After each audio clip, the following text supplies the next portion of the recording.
The valley of Elah trembled beneath the footsteps of thousands of soldiers.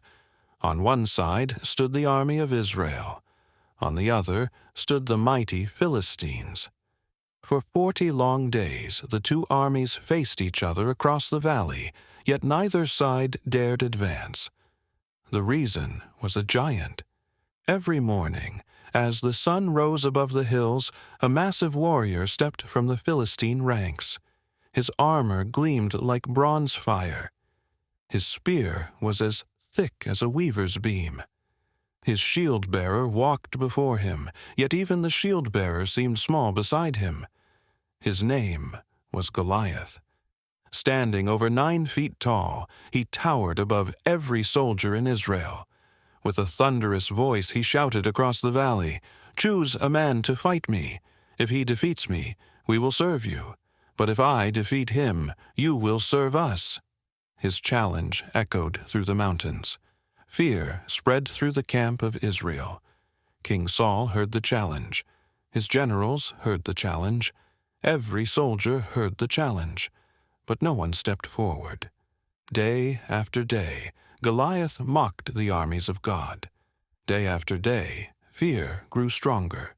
Miles away, in the hills of Bethlehem, a young shepherd named David cared for his father's sheep.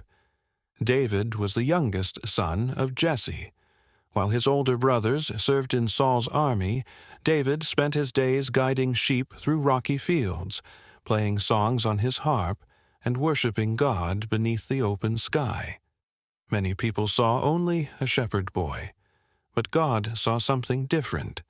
God saw a king in training. One morning, Jesse called David, "Take food to your brothers and see how they are doing." David obeyed immediately.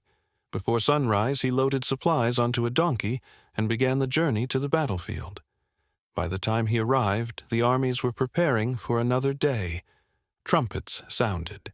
Soldiers assembled. Then the familiar voice echoed through the valley. Goliath stepped forward. His laughter rolled across the battlefield. "Is there no one among you brave enough to fight me?" David watched in disbelief. He looked at the frightened soldiers. He looked at the giant. Then he asked, "Who is this Philistine that he should defy the armies of the living God?"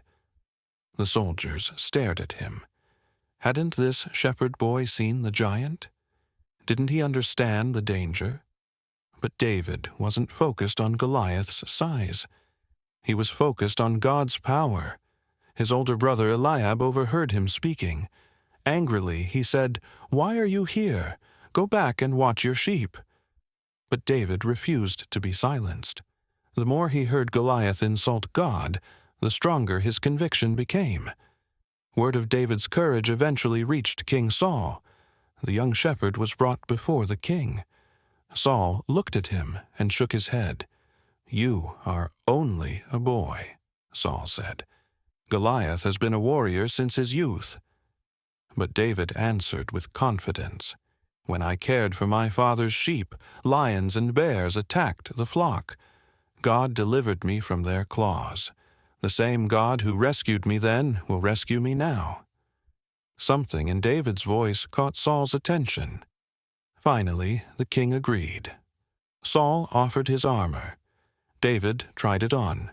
The helmet was too heavy. The armor was too large. The sword felt awkward in his hands. David removed everything. He would not fight using another man's strength. Instead, he picked up his shepherd's staff. Then he walked to a nearby stream and selected 5 smooth stones. Armed with only a sling and his faith in God, David stepped into the valley. The armies watched in disbelief. Goliath laughed. The giant could hardly believe what he saw. A boy, no armor, no sword, no shield, just a shepherd. "Am I a dog," Goliath roared, "that you come to me with sticks?" The giant cursed David and threatened to feed his body to the birds. But David stood firm. His voice rang across the valley. "You come against me with sword, spear, and javelin, but I come against you in the name of the Lord Almighty, whom you have defied." The battlefield fell silent. Then David continued, "Today the Lord will deliver you into my hands, and the whole world will know there is a God in Israel." For a moment, neither side moved. Then Goliath charged. His armor clanged like thunder.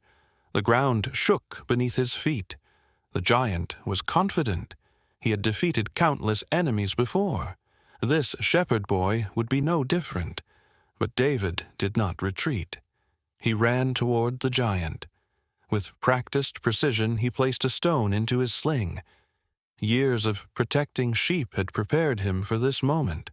The sling spun faster and faster. Then David released. The stone flew through the air, straight and true. It struck Goliath in the forehead. The giant's eyes widened, his steps faltered. Then the mighty warrior crashed to the ground. The earth shook beneath him. Silence covered the valley. The giant was defeated. The Philistines stared in disbelief. Israel erupted in celebration. The giant who had terrified an entire nation lay defeated by a shepherd boy who trusted God. The Philistines fled. The Israelites pursued them. Victory belonged to God's people. But the greatest lesson of that day was not about a giant falling. It was about faith rising. Everyone else saw an impossible obstacle. David saw an opportunity for God to demonstrate his power. Everyone else measured the giant against themselves. David measured the giant against God. The battle was never really David versus Goliath.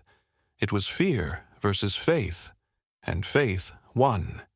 The same God who strengthened David still strengthens his people today. The giants may look different: fear, doubt, sickness, financial hardship, discouragement. But God's power has not changed. The story of David reminds us that victory does not come through size, strength, or human ability. Victory comes through trusting God. A shepherd boy defeated a giant because he believed that with God, nothing is impossible. And sometimes the greatest victories begin when ordinary people place extraordinary faith in an extraordinary God.